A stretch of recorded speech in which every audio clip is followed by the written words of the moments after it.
So in August of 1920, 2,000 delegates from 22 countries came to New York to attend the convention of the Universal Negro Improvement Association, the UNIA, which was presided over by Marcus Garvey.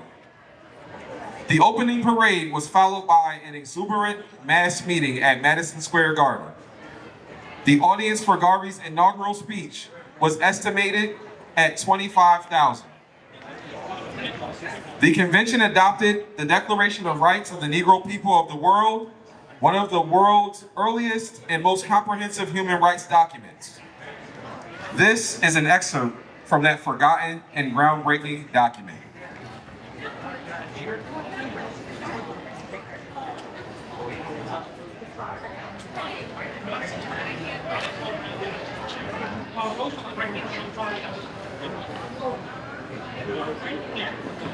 Be it resolved that the Negro people of the world protest against the wrongs and injustices that they are suffering at the hands of their white brethren and state, what they deem is their fair and just rights, as well as the treatment they propose to demand of all men in the future.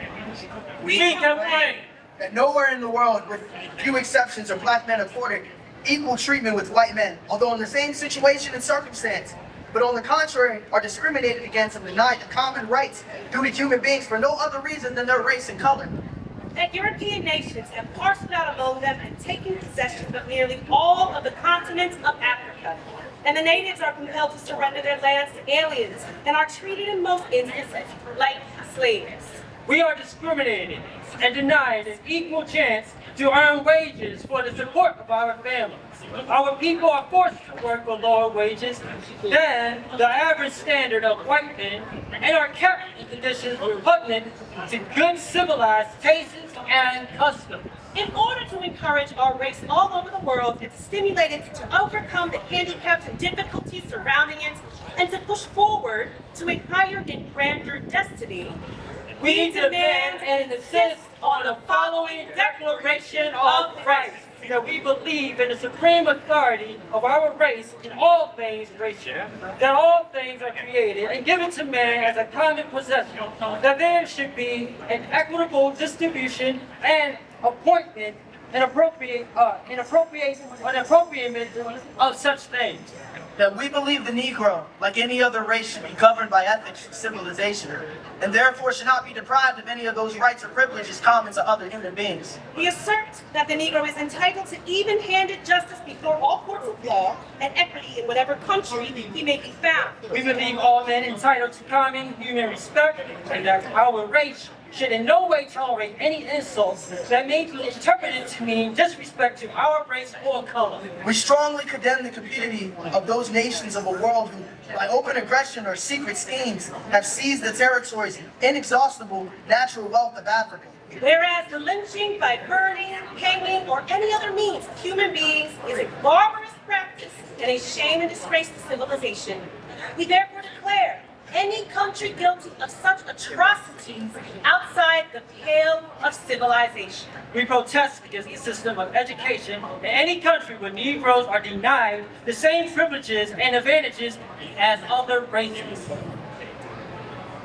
We believe in the doctrine of the freedom of the press, and we therefore empathetically protest against the suppression of Negro newspapers and periodicals in various parts of the world, and call upon Negroes everywhere to employ all available means to prevent such suppression.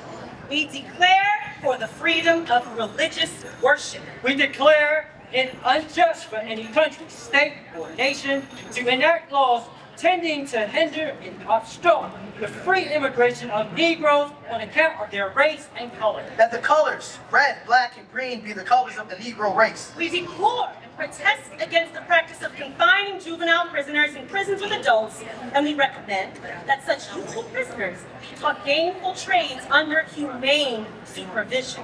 We declare that no Negro shall engage himself in a battle for an alien race without first obtaining the consent of the leader of the Negro people of the world, except in a matter of national self-defense. We demand that instructions be given Negro children in schools include the subject of Negro history to their benefit. We want all men to know that we shall maintain and contend for the freedom and equality of every man, women, and child of our race with our lives, our fortunes, and our sacred honor.